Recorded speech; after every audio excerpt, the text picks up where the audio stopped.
Now, this happened a few years ago. I was dating this guy who was at the time um, a a hustler. So what he did then was window treatment. He does window treatment. Then I was quite young. Then I was working with Airtel, where the whole SIM card registration was still a thing. So I was always going from location to location with my laptop. Hmm. This lady's story is very shocking and it sounds unbelievable. I want you guys to watch this video, listen to this girl's story, and tell me if this is possible. Can this actually be true? This kind of thing fit happen? And question I dey ask. If you have ever experienced something like this before, or you believe this kind of thing can happen, please explain how it can be possible in the comment section. Thank you. My boyfriend died on a Thursday and called me on Friday to go pick up my birthday gift. Now, this happened a few years ago. I was dating this guy who was at the time um, a a hustler. So what he did then was window treatment. He does window treatment. Then I was quite young. Then I was working with Airtel, where the whole SIM card registration was still a thing. So I was always going from location to location with my laptop, and that was how I got to meet this guy in a certain location. And he had his store very close to where I set up my stand. So after a few months, we started dating. He was into window treatment, as I said, and his job required him to always climb really high rise buildings sometimes. Now, we dated for about 6 months, 6 months, 7 months thereabouts. On the 22nd of October, it was my birthday, and I didn't hear from him. I didn't hear from him on that 22nd, which was on a Thursday. I didn't hear from him, and at that point, I was already feeling like, why didn't he call me? Why didn't he text me? Everybody was already sending me birthday messages. Everybody was texting me. 12 o'clock, I had my friends post my pictures. I had things were just happening, and the one person I expected to be at the top of the list was not even as much as flashing me, calling me, or sending any text. So I was so angry that I didn't want to call. Throughout the 22nd, which was on that Thursday, I didn't call him. He didn't call me. No text. And like I said, I was very angry. So I was in the house. I was preparing myself to go to work. My mom was braiding my hair at the time. And while she was braiding my hair, my phone was ringing. And this was the 23rd, which was the next day, a Friday. My phone was ringing. I saw that he was the one. And in my head, is it today you're calling me? I beg, it's too late. Whatever it is you want to call me for, don't even stress me. Don't call me. Don't do whatever. I was busy in the call. My mom kept on braiding my hair, and this guy kept on calling. He kept on disturbing. She noticed I was busy in someone's call, and then she asked me to take the call now. Who is calling you? Answer the person. I just brushed it. I just brushed it off. I didn't want to respond to him. He called up to 7, 8 times. I kept on brushing this call off. At a point, I picked the call. So when I picked the call, and I picked it just because my mom was already, you know what, take this call, he's disturbing. So I picked the call. And when I took the call, he said that he was sorry, he didn't send anything to me on my birthday. I didn't even send, I was just listening to him. He said he was sorry, he didn't send anything to me on my birthday, but he has my birthday gift now. Can I come and pick it up?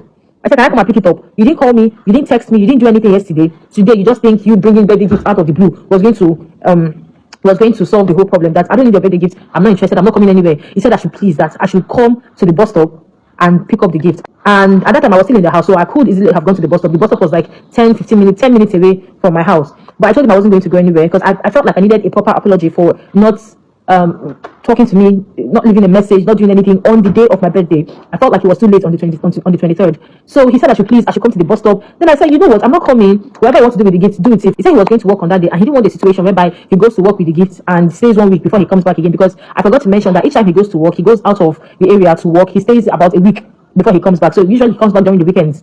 So I was like, you know what, go with the gift. Whatever it is, just go with it. He said, okay, that he wouldn't go with the gift, that he would leave it with somebody at the bus stop. He would leave it with a woman that sells, I don't know, was it plastic or something? Because her shop used to be a very big shop, so you will not miss her shop when you get to the bus stop. So he said he was going to leave it with a woman that sells plastic at the bus stop, that anytime I come there, I should please pick it up and everything.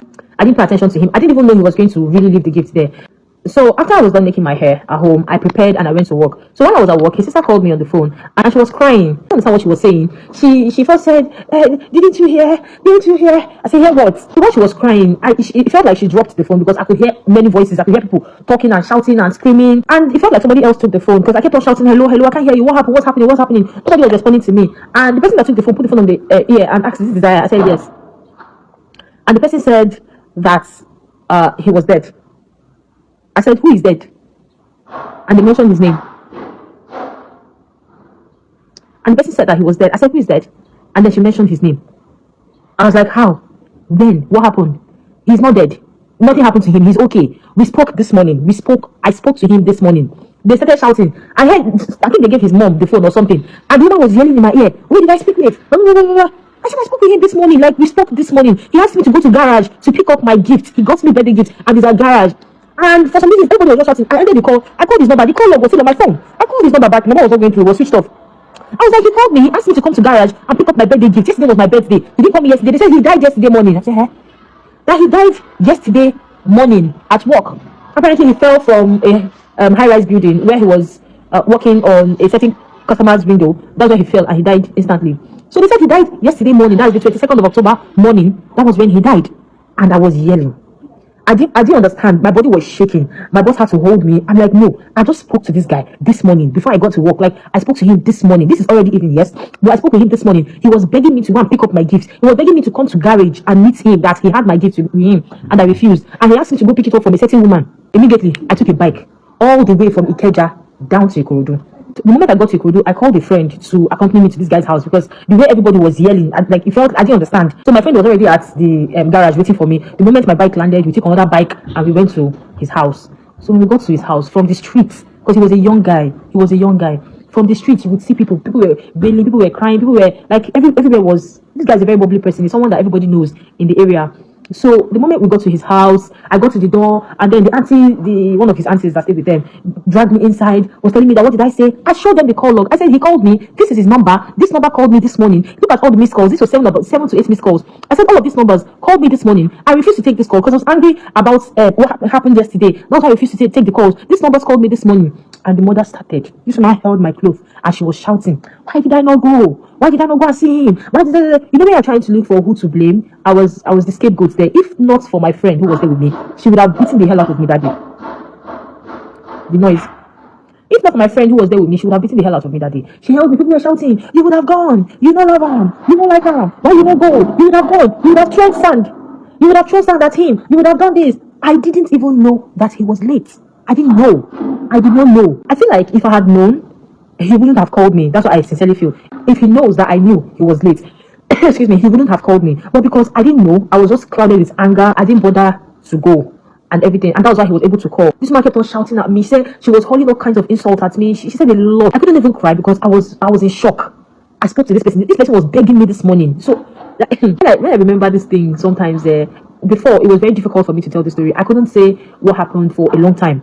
It was difficult to get into a new relationship. It was difficult to talk to people. I was numb for a really long time. I was very numb. So it was the neighbors, people around that eventually dragged me out of there. So they told me to take a bike and start going home immediately. So I and my friend, we boarded this bike and we went to the house. I literally just collapsed. You see that number? I kept on calling that number for about a year to see if by chance I was going to get him again, but I couldn't. And one thing I didn't do, which I would have done, was to go to the market to actually get the gift from the woman. But you know, when I was filled with guilt, I felt so guilty, and it took a lot of convincing to let me finally understand that I didn't do anything bad. I probably would have just kept my anger in check, found out what was wrong with him before reacting, and I didn't do any of those things. 2 months later, a friend was saying, oh, she would go to the store to see if she can pick up the gifts from the woman, but I didn't even bother. I didn't bother. So anyway, ladies, let's just try to always keep our anger in check. Find out what's up with them. If they don't reach out to you, instead of being angry and ignoring, the best thing to do is to first make sure they are okay.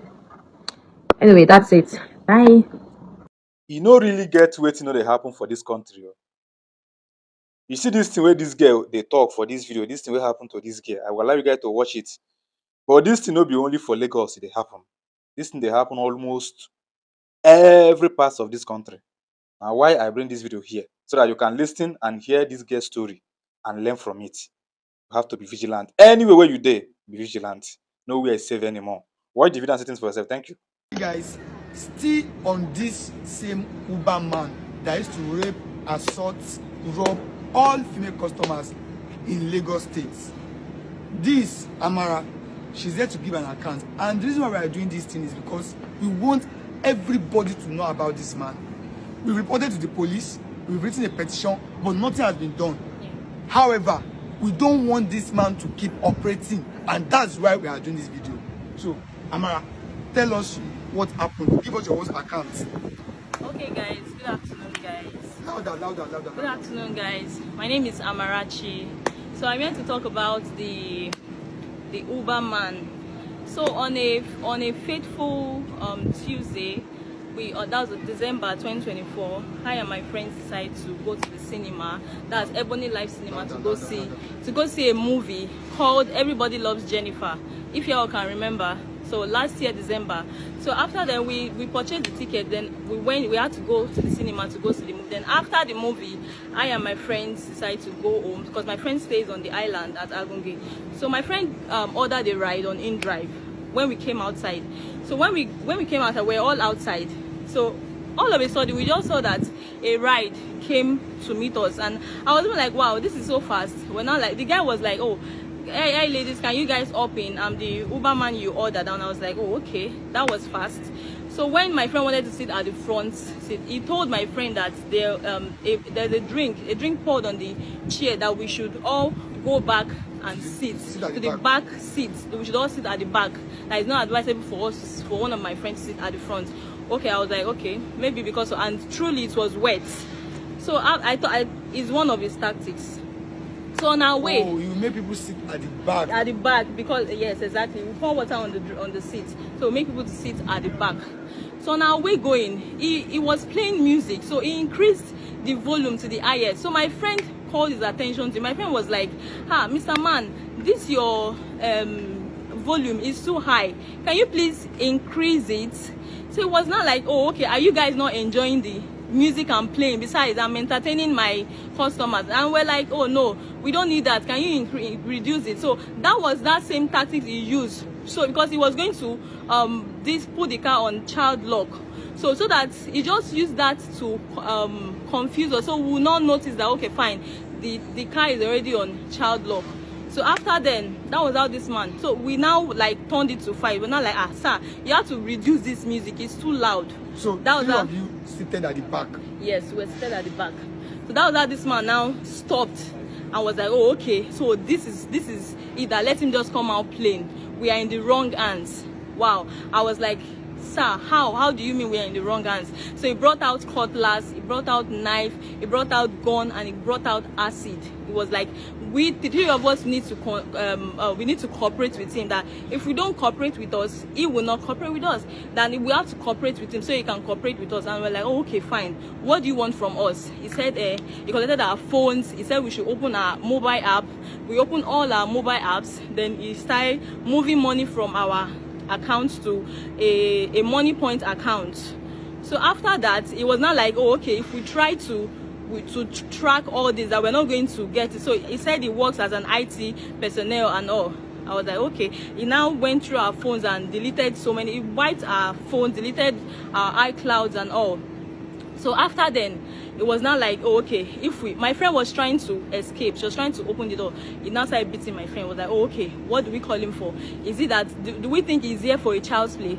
And I was like, sir, what else do you want from us again? So he now drove. He was now taking us he took us to Shango Tedo. He took us inside the bush from Ebony Life Cinema. He was just driving. That was after he stopped at he stopped us at Chisco.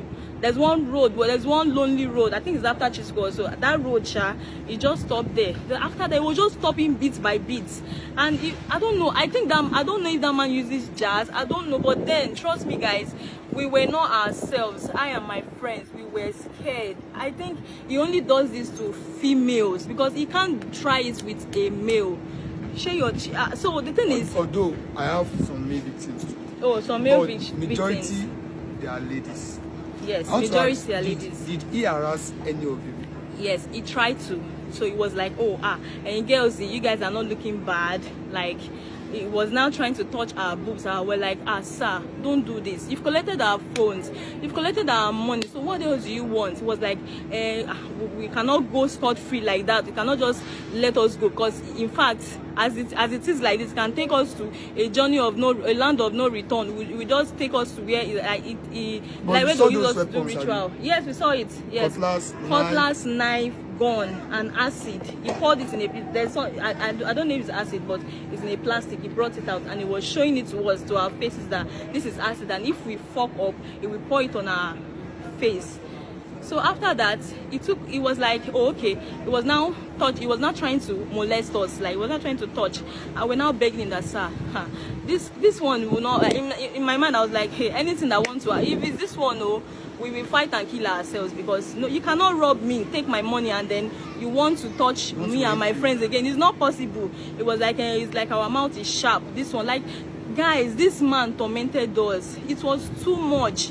We were just, if the fact that he held us for like 3 hours, it took us to Shangotedo, after Shangotedo, inside the bush, tormenting us. In fact, when he now asked us to come down from the vehicle, he was now trying to strangle me. So he now held a knife to my stomach. He was not telling my friends that they should better plead for me. In fact, my friends should reach out. If my friend can reach out to any of their friends, that will send them money. My friends were like, but you've collected all the money from this lady you are holding, and also me, and also my 2 other friends. That was how. So when he was now strangling me, I was like, God, what did I even want to do? At that point, I didn't even know what to do or say anymore. In fact, guys, we need justice. I'm calling out on the Nigerian police, please. You guys should, in fact, we all need justice. This man is out there moving around freely, and I'm sure by this time he will be doing the same illegal job to other girls. Please share this video to a sister. Please, save a sister. I urge you, if you are a victim, seriously, Rotimi here, I really want to give it to Rotimi. Rotimi has been with us right from the onset, right from when we've been going to the police headquarters, pleading. He made sure our petitions are being signed. Please, I am urging you. Since January, we've not heard anything from them. They said we are trying to create awareness that this guy will not be able to operate again. At least we first save a sister. Yes. We will stop him from doing the same act to other people. Yeah. Fourth, then after we will now proceed. Since the police cannot help us, let's try. We just have to do it by ourselves. Please send the video to a sister and save a sister. Thank you. Thank you very much.